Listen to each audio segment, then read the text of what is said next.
Once again, talking about my favorite show, The 100, with my review of Season 3, Episode 9, entitled Stealing Fire.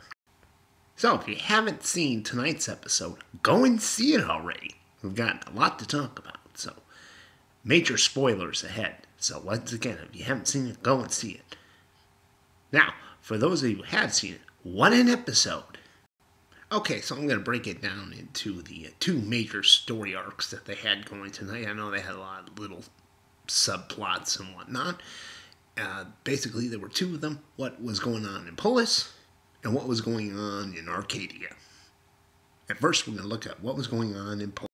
So basically, we start off with Clark and Murphy, where we saw them last, stuck in Lex's chambers.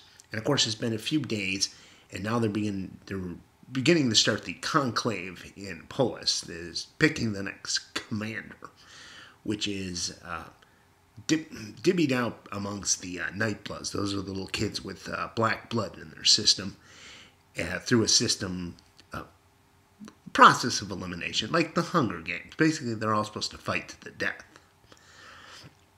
And Clark convinces Titus to let him see Aiden. That's Lex's heir apparent. That was the one she thought should be the next commander.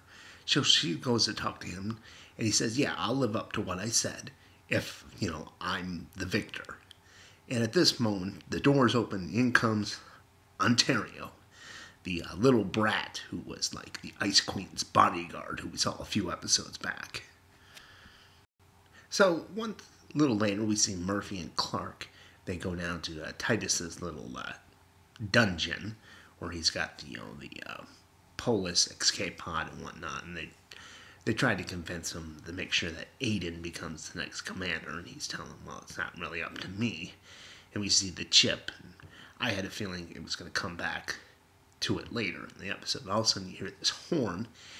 Titus calls it the victory horn. We go up to the throne room, I guess is what it was, and there's Ontario on the throne. She's all covered in blood. Titus asks her what happens. She picks up something, which apparently was Aiden's head. It says, I win.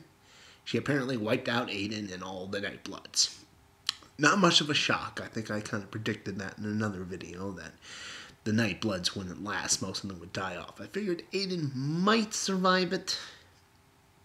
That way they'd have a conflict between him and Ontario. He did not. Basically, Ontario has wiped out all of her competition to be the next commander. Or has she? So Clark and Murphy are headed out a little later with Ron. He's showing them a way out of the city, an escape tunnel, if you will. And he basically is doing this because he figures he owes Lex a debt of gratitude for sparing his life. He's going to repay it by saving her, ex-girlfriend and whatnot. And as they're going, Clark's like, no, we've got to talk to Titus again. Murphy's kind of rolling his eyes. So they go back to talk to Titus, and I think they were planning on taking the chip. And he's like, no, only people with black blood can have the chip in them. Anyone else tries to put the chip in them, they're going to die. And our laws say, whoever has the chip is the commander. And then Clark realizes she had seen Lex's tattoos with all these old circles that represented all the people she had killed at the last conclave, all the Nightbloods. And there was a thing where Lex had said there was 8, but there was only 7 tattoos. So she asked about him. We find out that there was an 8th Nightblood who escaped the conclave, took off running, didn't want to be part of their little Hunger Games system. Which, I really don't understand that. It's sort of like only people with black blood can be the commander, right? And the way they figure out which one of them is going to be the commander is they kill themselves off, like in a Hunger Games type of thing, right? But it's sort of like Clark had said, that doesn't seem pretty bright. You're killing off all the Nightbloods. How do you know there's always going to be more? I mean, is there an age limit to okay, we've got another conclave. We've got 8 Nightbloods between the ages of 3 months and 16. let's all go fight. Well, that's not pretty fair to the 3-month-old baby. So is there an age cutoff? How present is the black blood in the Grounder Society? Is it 1 in every 1 million, 1 in every 1,000? I mean, Titus said she went through 4 commanders, so either he's pretty old, or they've had Nightbloods all around that they could do that, where you'd have them, they fight off new commander, and then that one dies off, and they still have more Nightbloods. Doesn't seem to make, there seems to be some holes in that. Well, anyway, they began discussing that missing 8th Nightblood. And that missing Nightblood is Luna, the leader of the tribe we haven't seen yet. They're called the Boat People, and we heard about her in Season 1 when Lincoln realized that the Mountain Men were going to be coming down, and while the one group of Grounders was going to be attacking the 100, he said to his main Octavia, "Hey, we got to get out of here. I know some people. They're led by this chick called Luna. She'd probably take us in. Let's go find Luna. Let's get the hell out of here." And they brought her up this earlier this season, and now we know that Clark has to find Luna. So after they identify Luna as that missing Nightblood, Ontario comes in, starts bitching Titus out because he's got Clark and Murphy down there in his little dungeon room. He says, "You know what? Okay, you're going to be commander, but you still need to go cleanse yourself. Buying some time." And at that time, he tells Clark, "Go find Luna." And he gives her the chip, and he gives her some armor, some of the previous commanders, and that's going to be Clark's mission, is to go find Luna. And of course, they leave Murphy behind. And I'm thinking, wow, he really does live up to his name. Murphy's Law, all that can go wrong will go wrong. And apparently that's true with Murphy, the 100. Anything that bad could happen, it'll probably happen to Murphy. But it doesn't play out that way. He's up in the chamber as the Ontario is cleansing herself. She's taking a hot bath. And she's like, "Hey, you're not afraid of me?" He's like, "I don't scare easily." She goes, "I'm going to wipe all your people out." And he's like, "Meh." And she kind of takes a liking to him. So maybe we'll have a Montario shipping, if you catch my drift. Or maybe we'll call it Orphe. Anyway, but not this time. Rowan brings Titus in, and he says, "Hey, they've pulled a fast one on you." He sent Clark out with the chip. Ontario was pretty pissed at this. Rowan puts a knife to him, Titus's throat, and he says, "Hey, tell us who it is." And Murphy jumps in and says, "Hey, he's the only one who can perform the ritual. He's the only one who knows how to put the chip in correctly." And Rowan's like, "Yeah." I'm thinking at this point, Murphy's going to die. He's like, "We don't need you." And he kills Murphy as a show Titus he means business. But it was the opposite way around. Titus realizes, well, if he's the only one who can perform it, maybe he shouldn't stick around.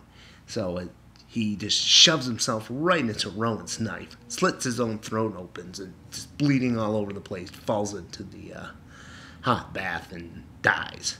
And I gotta say, as far as Titus, good. I didn't like that guy. Fucking Granimal's head, went and killed Lexa. One thing I just remembered, what exactly was the story with that? It's like he's got Clark and Murphy in the chamber room. He's called for the conclave. Everyone came in. What exactly did he tell them? What did he say about Lexa's death? Did everyone know he killed Lexa? Did they blame Clark and Murphy? Because I don't think they would have gotten out of that if they were alive. Exactly what was the story? I guess we'll never know, and quite honestly, I guess it's not that important to the plot.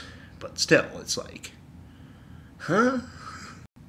So after Granimal is dead, Ontario's like, "Find Clark. Oh, and by the way, light the fire, set Lex's body on fire, symbol the horns, letting everyone know that I am now the commander." Rowan's like, "But you don't have the chip." And she's like, "No one knows that." So Ontario is going to be the next commander. And that should make the rest of the series interesting. She's taken over as the Grounder antagonist, and we'll see how that plays out. So now that's everything that happened in Polis. Let's talk about Arcadia. So, back at Arcadia, Pike has scheduled the executions of Lincoln, Kane, and Sinclair for the next morning. So, of course, they got to break them out. And Bellamy and Monty talk to Harper and Miller, and they say, hey, we're going to need some help on the outside. Can you reach out to Octavia? And Harper and Miller are a little hesitant, but they eventually give Bellamy what he wants. So he meets with Octavia at the drop ship. They talk about it. Octavia is not too pleased with Bellamy, but Bellamy convinces her he's there to help.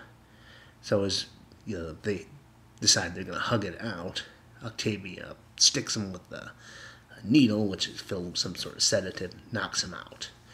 And he wakes up in the cave, bound and gagged, next to Indra. And Octavia says, hey, I want to go handle this thing on my own. Peace out. So she takes off, leads Bellamy in the cave with Indra. So the resistance inside the camp kind of runs the same plan that they had when they tried to take Pike out. They distract the guards in one area, so Pike sends all of his troops there. And then, in this case, they freed their prisoners by overtaking the two guards who were left there. Well, I think it was just one guard they had to worry about. One of the guards was Brian, who was, romantic with Miller, so they had him on their side. And, of course, they knocked them out, hide in the floorboards. But as they're making their escape, Pike gets over the radio and he says, hey, let me tell you, you guys are getting out, but I'm going to execute the rest of the ground prisoners. At this point, Lincoln realizes he can't leave. So he starts walking back, and Octavia's like, wait, what? We can't leave. And yeah, he's going to knock her out. And he knocks her out with the same needle that she knocked out Bellamy with. Tells Kane to take care of her, and then he goes off. And that's tonight's big, is that Lincoln has given up his freedom and is accepted that he's going to be executed, say the rest of those people. And that's what happens at the end of the episode. Pike and them lead him out to the front of the camp. He kneels down in the mud, and Pike shoots Lincoln. I wish they were a little more secretive with when their actors are leaving, like The Walking Dead is.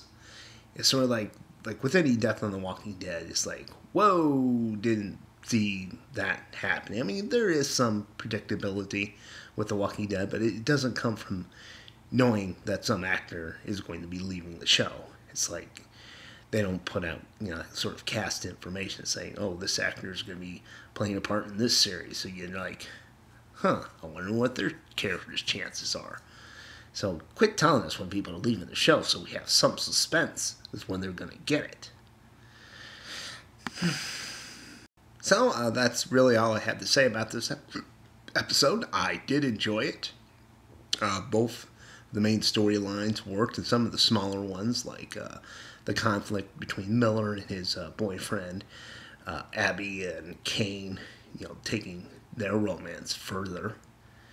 And, of course, Monty and his mother with some mama drama. I mean, I didn't bring it up before, but the whole time that the Resistance is running its scheme, Monty's listening in on radio communications, and he knows it's Harper on one of the ends, and his mother's trying to figure it out, but he's being quiet. And at one point, they realize Harper is freaking out. She says, "We're trapped." And Monty gets on and says, "We need all the guards to the front gate." And that's when his mother realizes that he's committed treason. And what's she gonna do? She's like, "You're helping them. They're the traitors." And then Pike comes in, and then she lies for him. So I didn't see that playing out that. I didn't think his mother was going to protect him like that. I thought there would be more of a conflict. But it is nice to finally see Monty in his scene have some storyline. Like I've said before, he needs a storyline. Quit having Bellamy steal it. I mean, even though he's joined the Resistance, it's sort of like he's the last one of those guys to join the Resistance. And with the mama drama, that scene could have been longer. I mean, after, Bellamy, did we really need more with Bellamy in the cave trying to talk to Indra about how he needed to be there? No, we did not. You could have cut all that out and then had more back and forth with him and his mother. Him and his mother trying to figure out why he would join the resistance. And then maybe bring up the father who's dead and what was he like. You know, last with Bellamy the cave. Come on, let me go, Indra. I gotta protect my sister. Well, I did enjoy that they thought of putting Monty in. I need more of that. Maybe next episode we'll see some more mama drama with Monty and his mother. But aside from that, it was a very good episode. I thought they balanced both of the main storylines, and I'm looking forward towards the next episode, which will be more with the Ellie and Jaha and Abby, which wasn't in this episode at all. So we'll see how that